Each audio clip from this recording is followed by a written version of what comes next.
गृह मंत्री पधार चुके हैं। हम सभी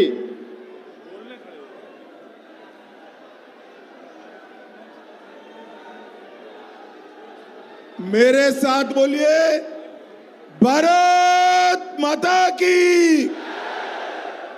क्यों भाई, ललितपुर वालों की आवाज को क्या हो गया है? अरे 400 पार करना है या नहीं करना है? मोदी जी को तीसरी बार प्रधानमंत्री बनाना है या नहीं बनाना है? अनुराग जी को फिर से सांसद बनाना है या नहीं बनाना है? तो ऐसी आवाज नहीं चलेगी। मेरे साथ दोनों हाथ उठाइए, उठाइए दोनों हाथ, विजय के संकल्प की मुट्ठी भींचिए और प्रचंड आवाज से बोलिए, जय श्री राम, जय जय श्री राम। भाई पीछे खड़े वो लोग थोड़ा आगे आ जाओ, धूप में कोई दिक्कत नहीं आएगी। 15-20 मिनट में पीछे खड़े आगे आ जाइए जरा। ये लॉबी में खड़े हैं वो भी आ जाए जरा, आगे आओ भाई सभी लोग। भाइयों बहनों, मेरे साथ मंच पर उपस्थित मानवेंद्र सिंह जी, श्री SP सिंह बघेल जी, मनोहर लाल पंत जी, प्रकाश पाल जी, राम रतन कुशवाहा जी, संत विलास सीवरे जी, श्री नागेंद्र गुप्ता जी, श्री जगदीश चौहान जी, राजकुमार जैन जी, हेमंत परियार जी, रवि शर्मा जी, राजीव परिया जी, बहन रश्मि जी, श्रीमती रमा निरंजन जी, बाबूलाल तिवारी जी, और आज जिनको जिताने की मैं अपील करने आया हूं, ऐसे हमारे सांसद और लोकप्रिय प्रत्याशी भाई अनुराग जी के लिए जोर से ताली बजाइए सभी लोग। सभी लोग बैठ जाओ जरा, ये मीडिया के मित्र भी बैठ जाए, सेट कर बैठ जाओ भाई, पीछे भी बैठ जाओ सारे लोग, ये पुलिस वाले भी बैठ जाए जरा, बैठ जाओ सभी लोग। अरे सुनते नहीं हो भैया, बैठ जाओ, बैठ जाओ, बैठ जाइए जरा। मेरे साथ बोलिए, भारत माता की। भाइयों बहनों, आज जब मैं झांसी ललितपुर की पवित्र भूमि पर आया हूं, तब सबसे पहले ये बुंदेलखंड की वीर भूमि को प्रणाम कर मेरी बात की शुरुआत करना चाहता हूं। यहां पर उपस्थित तुवन सरकार मंदिर, नीलकंठेश्वर त्रिमंदिर, दशावतार विष्णु मंदिर, देवगढ़ जैन मंदिर, राम जानकी मंदिर, मुरली मनोहर मंदिर, पंचकुइया मंदिर को मन से प्रणाम कर मेरी बात की शुरुआत करना चाहता हूं। भाइयों बहनों, जब मैं बुंदेलखंड की वीर भूमि पर आया हूं, तब महारानी झांसी और झलकारी बाई का बलिदान याद कर समग्र देश की ओर से उनको प्रणाम करता हूं। भाइयों और बहनों, यही भूमि ने मुगलों के सामने भी लड़ाई लड़ी, अंग्रेजों के सामने भी लड़ाई लड़ी। अब हमारे देश में ये जो देसी अंग्रेज है, उनके सामने बुंदेलखंड ने लड़ाई लड़नी है, देसी अंग्रेजों के सामने। भाइयों बहनों, आज मैं जब यहां आया हूं, तब 4 चरण समाप्त हो चुके। 4 चरण का नतीजा झांसी वालों जानना है आपको? जरा जोर से बोलो, जानना है? ऐसे नहीं चलेगा भाई, जोर से बोलिए, जानना है। 4 चरण में मोदी जी 270 सीटें लेकर तीसरी सेंचुरी की ओर आगे बढ़ गए हैं। और ये राहुल बाबा का जो इंडिया अलायंस है, उसका सुपड़ा साफ हो गया है, साफ। अब ये निश्चित है कि मोदी जी तीसरी बार देश के प्रधानमंत्री बनने जा रहे हैं। अब ललितपुर वालों, आप अनुराग भाई के नाम के सामने एक कमल का निशान है, वहां बटन दबाओगे तो आपका वोट सीधा नरेंद्र मोदी को मिल जाएगा, नरेंद्र मोदी जी को मिल जाएगा। और आपका ये वोट नरेंद्र मोदी जी को तीसरी बार प्रधानमंत्री बनाएगा, इस देश के अर्थतंत्र को तीसरे नंबर का अर्थतंत्र बनाएगा। अरे बैठ जाओ ना भैया, ये काले शर्ट, अरे सुनते नहीं हैं आप, बैठ जाइए।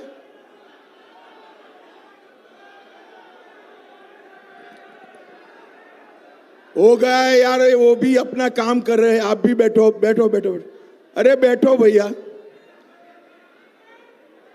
भाइयों बहनों, ये मुकाबला किसकी और बीच में एक और 12 लाख करोड़ के घपले घोटाले करने वाला ये India alliance, Rahul Baba and company.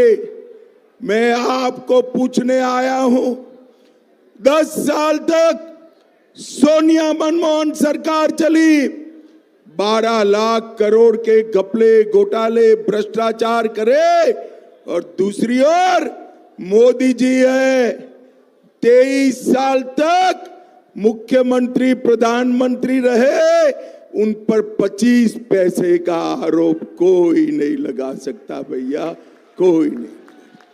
ये मुकाबला किसकी बीच में है?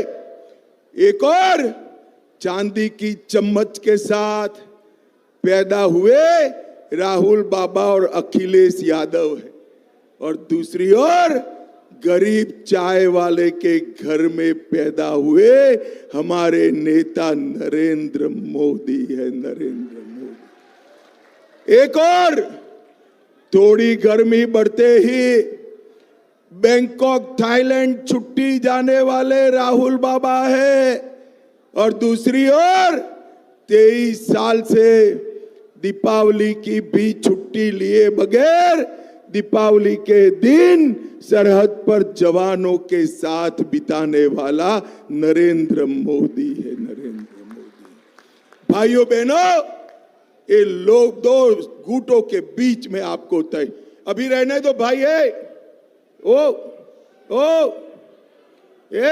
बैठ जाओ बैठ जाओ। भाइयों बहनों, ये दो गुटों के बीच में तय करना है। एक और राम भक्तों पर गोली चलाने वाली समाजवादी पार्टी है, और दूसरी ओर राम मंदिर बनाने वाले नरेंद्र मोदी। भाइयों बहनों, मुझे बताओ, अयोध्या में राम मंदिर पहले बनना चाहिए था या नहीं बनना चाहिए था? अरे जोर से बोलो, बनना चाहिए था या नहीं बनना चाहिए? 70 साल से ये Congress party, Samajwadi party, Bahujan Samajwadi party Ram मंदिर को रोक कर रखी। समाजवादी पार्टी ने कार सेवकों पर गोलियां चलाई, भून दिया, सरयू में डाल दिया। आज मोदी जी को आपने दूसरी बार प्रधानमंत्री बनाया। मोदी जी ने 5 ही साल में केस भी जीता, भूमि पूजन भी किया, और 24 जनवरी को प्राण प्रतिष्ठा कर कर जय श्री राम कर दिया। भाइयों बहनों, पूरी दुनिया राम उत्सव में मग्न थी और ये अखिलेश, डिंपल भाभी, राहुल भाई, प्रियंका जी, ये सबको निमंत्रण था, मगर वो नहीं गए। निमंत्रण होने के बावजूद नहीं गए। मैंने पूछा, राहुल बाबा आपको निमंत्रण था, आप क्यों नहीं गए? जवाब नहीं देते हैं। झांसी वालों, मैं बताऊं क्यों नहीं गए? बताऊं क्या? वो इसलिए नहीं गए कि अपनी वोट बैंक से डरते हैं, वोट बैंक से डरते हैं। उनकी वोट बैंक ललितपुर वालों, झांसी वालों, आप लोग नहीं हो। उनकी वोट बैंक बांग्लादेश से आए हुए घुसपैठिए है, घुसपैठिए है। मुझे बताओ भाइयों बहनों, जो राम की प्राण प्रतिष्ठा में न जाए, उनके साथ ओरछा राम दरबार वाले रह सकते हैं क्या? अरे जोर से बोलो, रह सकते हैं क्या? भाइयों बहनों, उनकी वोट बैंक की लालच, इसकी नौबत यहां तक आ गई है कि अभी अभी एक कांग्रेस के एक नेता मणिशंकर अय्यर बोले कि पाकिस्तान को सम्मान दो, उनके साथ एटम बम है, एटम बम। पाक ऑक्यूपाई कश्मीर क्यों मांगते हो? भाइयों बहनों, मुझे आज ललितपुर वालों का जवाब सुनना है। ये पाक ऑक्यूपाई कश्मीर भारत का है या नहीं है? जोर से बोलो, है या नहीं है? ये कहते हैं एटम बम के डर से पाक ऑक्यूपाई कश्मीर छोड़ दो। मैं ललितपुर की जनता को कहकर जाता हूं, ये नरेंद्र मोदी सरकार है, एटम बम से नहीं डरती है। पाक ऑक्यूपाई कश्मीर भारत का है, रहेगा और हम लेकर रहेंगे। भाइयों बहनों, एक कांग्रेस पार्टी इस देश को तोड़ना चाहती। उनके नेता कहते हैं दक्षिण भारत और उत्तर भारत के दो हिस्से कर दीजिए। मैं आज बुंदेलखंड वासियों को पूछने आया हूं, भारत के दो टुकड़े करने चाहिए क्या? आप चिंता मत करो, मोदी जी आने वाले हैं और मोदी जी के रहते कोई भारत को तोड़ नहीं सकता। भाइयों बहनों, मोदी जी ने 10 साल में गरीबों का कल्याण करने का काम किया। 10 साल में हर गरीब को गैस का सिलेंडर, घर में बिजली, शौचालय, 5 लाख तक की दवाइयां है और 5 किलो अनाज फ्री ऑफ कॉस्ट देने का काम हमारे नरेंद्र मोदी ने किया है। ललितपुर वालों, आप सभी को कोरोना का दोनों टीका लगा है या नहीं लगा है? जरा दोनों हाथ उठाकर बताओ, लगा है ना? 25 पैसा भी देना पड़ा है क्या? जोर से बोलो, देना पड़ा है। मोदी जी ने पूरे देश के 130 करोड़ लोगों को कोरोना का टीका लगाकर कोरोना से सुरक्षित करने का काम नरेंद्र मोदी जी ने किया, नरेंद्र मोदी जी ने। और उस वक्त ये राहुल बाबा और अखिलेश जी कह रहे थे ये मोदी टीका है, मत लगाओ, ये तो अच्छा है। ललितपुर वाले उनका सुनते नहीं है। ललितपुर वालों ने टीका लगा दिया। उन्होंने तो लगाया, पूरे देश ने लगा दिया। जब राहुल बाबा को मालूम पड़ा पूरा देश टीका लगा चुका है, एक दिन रात को अंधेरे में बहन प्रियंका को लेकर वो भी टीका लगा है। अरे राहुल बाबा, शर्म करो, शर्म करो। कोरोना जैसी महामारी में भी आप राजनीति करते हो। लोगों के जान के साथ खेलते हो। भाइयों बहनों, ये लोग कभी लोगों का भला नहीं सोच सकते। एक और मोदी जी है जो कहते हैं पूरा देश मेरा परिवार है, और दूसरी ओर ये परिवारवादी पार्टियां हैं। भाइयों बहनों, मैं आपको बताने आया हूं इन लोगों का राजनीति में काम करने का मकसद क्या है। क्या मकसद है? देखिए, लालू जी को अपने बेटे को मुख्यमंत्री बनाना है, उद्धव जी को अपने बेटे को मुख्यमंत्री बनाना है, शरद पवार जी को अपनी बेटी को मुख्यमंत्री बनाना है, और सोनिया जी को अपने बेटे को प्रधानमंत्री बनाना है। भाइयों बहनों, मुझे बताओ, जो अपने बेटों बेटी के लिए, भतीजे के लिए राजनीति में हो, वो ललितपुर के युवाओं का भला कर सकते हैं क्या? जरा जोर से बोलो, कर सकते हैं क्या? ललितपुर वालों, इस देश के युवाओं का भविष्य केवल और केवल नरेंद्र मोदी संवार सकते हैं। नरेंद्र मोदी नरेंद्र मोदी जी ने इस देश को आतंकवाद से मुक्त करने का काम किया है। 10 साल तक सोनिया मनमोहन की सरकार चली। आए दिन पाकिस्तान से आलिया, मालिया, जमालिया घुस जाते थे, बम धमाके करते थे, कोई कुछ नहीं बोलता था। वो अपनी वोट बैंक से डरते थे। मोदी जी आए, पाकिस्तान ने पुलवामा और उरी में हमला किया।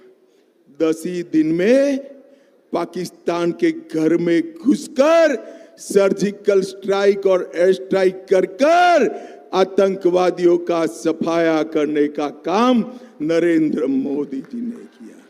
भाइयों बहनों, मोदी जी ने देश को विकसित करने का काम। यहां मैं आ रहा था, किसी ने मुझे कहा एनजीटी पार्क की जमीन पर मकान गिरने वाले। मैंने तुरंत फोन किया, कोई गिरना फिरना नहीं है, फिर से मास्टर प्लान बन रहा है, आप लोगों को चिंता करने की जरूरत नहीं है। भाइयों बहनों, मोदी जी प्रधानमंत्री बनने के बाद योगी जी मुख्यमंत्री बने, उत्तर प्रदेश के विकास की शुरुआत हुई। एक जमाना था उत्तर प्रदेश में कट्टे बनते थे, देसी कट्टे, और मोदी जी ने अपने बुंदेलखंड को डिफेंस पार्क देकर अब यहां तोप के गोले बनते हैं, तोप के गोले बनते हैं। और बुंदेलखंड वालों, मैं बताता हूं, पाकिस्तान ने कोई भी गलती की तो बुंदेलखंडी गोला पाकिस्तान पर गिरकर पाकिस्तान का साफ सफाया कर देगा।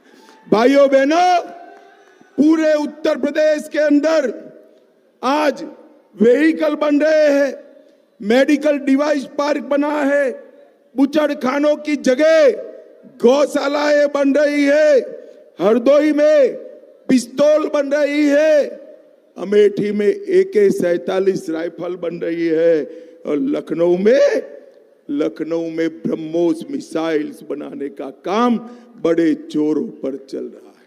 पूरे उत्तर प्रदेश में पहले सिर्फ रमजान और ईद में ही 24 घंटा बिजली आती थी। भारतीय जनता पार्टी की सरकार ने पूरे उत्तर प्रदेश में 20 घंटा 24 घंटा बिजली देने की शुरुआत ये भारतीय जनता पार्टी ने। ये हमारे अनुराग जी जो है, देखने में सीधे साधे व्यापारी लगते हैं, मगर भाई भयानक आदमी है। मैं बताता हूं, आप इसको जरा व्यापारी मत समझना। मैं बताता हूं, जब झांसी के विकास का मामला आता है, भल भले मंत्री के साथ झगड़ा कर झांसी के विकास के लिए ये हमारा अनुराग काम करता है। 100 किलोमीटर लंबा झांसी लिंक एक्सप्रेस, उसका सर्वे पूरा हो गया है। चित्रकूट से इटावा 300 किलोमीटर लंबा बुंदेलखंड एक्सप्रेस वे भी अब झांसी से जोड़ा जाएगा। मैं माई के दर्शन कर आया, दतिया से आया, क्योंकि झांसी में एयरपोर्ट नहीं है। अब चिंता मत करो ललितपुर वालों, झांसी में नया एयरपोर्ट भी बनने जा रहा है। 108 करोड़ से झांसी ग्वालियर के बीच में ओवरब्रिज और रोड बड़ा। ग्लोबल इन्वेस्टमेंट समिट के अंदर 321 निवेश के प्रस्ताव हुए। मेरे बुंदेलखंड में 2 लाख करोड़ का इन्वेस्टमेंट आने वाला है, 2 lakh crore. Smart city mission 1000 crore Anurag ji लेकर आए। 1600 करोड़ का ड्रग पार्क स्वीकृत किया और मेरे पीछे पड़ गए कि भाई सब सहारा वालों को पैसा वापस दिलाओ। देने की शुरुआत हो गई है। आज मैं कहकर जाता हूं झांसी वालों, सहारा में जिन्होंने एक एक पैसा रोका है वो सारा का सारा वापस देने का काम नरेंद्र मोदी सरकार करेगी। भाइयों बहनों, झांसी रेलवे स्टेशन नया बन रहा है। 85 करोड़ से गरोटा गुरसराय में जल आपूर्ति का काम हो रहा है और बढ़वार झील से 100 गांवों को जोड़ने का काम आगे बढ़ रहा है। भाइयों बहनों, मोदी जी ने पूरे उत्तर प्रदेश में 14 एक्सप्रेसवे दिए, 12 शहरों में मेट्रो दी, 9 एयरपोर्ट बन चुके हैं, 12 नए बन रहे हैं, 68 मेडिकल कॉलेज बन चुकी हैं, 13 नई बन रही है और इसके साथ साथ medical device park, toy park, handicraft park, logistic park, mega food park, Trans Ganga city, पूरे उत्तर प्रदेश को विकास में बदलने का काम नरेंद्र मोदी जी ने किया है। एक जमाने में बुंदेलखंड से बाहुबली पूरे देश में जाते थे। मैं आपको कहता हूं, तीसरी बार मोदी जी को प्रधानमंत्री बना दो, हमारा बुंदेलखंड यहां से बाहुबली की जगह उद्योगपति पूरे देश में भेजने का काम हमारा बुंदेलखंड करेगा। भाइयों बहनों, झांसी को बहुत समय के बाद एक पढ़ा लिखा काम करने वाला, विकास को समझने वाला सांसद मिला है। मैं आज जरा ध्यान से सुनना भाई, अंदर अंदर बात मत करना, बहुत महत्वपूर्ण बात कहने जा रहा हूं। मैं आज कहकर जाता हूं, अनुराग जी को आप सांसद बनाओ, बड़ा आदमी बनाने का काम भारतीय जनता पार्टी करेगी। भाइयों बहनों, ये चुनाव है देश के विकास का चुनाव। ये चुनाव देश को सुरक्षित करने का है। ये चुनाव हमारे धर्म और संस्कृति के रक्षण का चुनाव है। ये चुनाव भारत को महान बनाने का चुनाव है। ये चुनाव देश के गरीबों का कल्याण करने का चुनाव है और एक चुनाव बुंदेलखंड की प्यास बुझाने का चुनाव है। भाइयों बहनों, प्यास बुझाने का चुनाव है। गलती मत करना, इतनी सारी माताएं बहनें बैठी है, एक मटकी लेने जाते हो तो टकोरा लगाते हो या नहीं लगाते हो? लगाते हो या नहीं लगाते हो? मटकी पर पक्की है या नहीं है चेक करते हैं ना। तो देश का खजाना सौंपना है, ध्यान रखकर सौंपना। मोदी जी के अलावे और किसी को विश्वास नहीं कर सकते। मुझे बताओ बुंदेलखंड वालों, ललितपुर वालों, झांसी वालों, कमल के निशान पर बटन दबाएंगे क्या? जोर से दोनों हाथ उठाकर बोलिए, कमल के निशान पर बटन दबाएंगे क्या? अनुराग जी को सांसद बनाएंगे क्या? मोदी जी को तीसरी बार प्रधानमंत्री बनाएंगे क्या? 400 पार कराएंगे क्या? तो मेरे साथ दोनों हाथ उठाइए, उठाइए दोनों हाथ, विजय के संकल्प की मुट्ठी भींचे और प्रचंड आवाज से बोलिए, भारत माता की, भारत माता की। वंदे वंदे वंदे।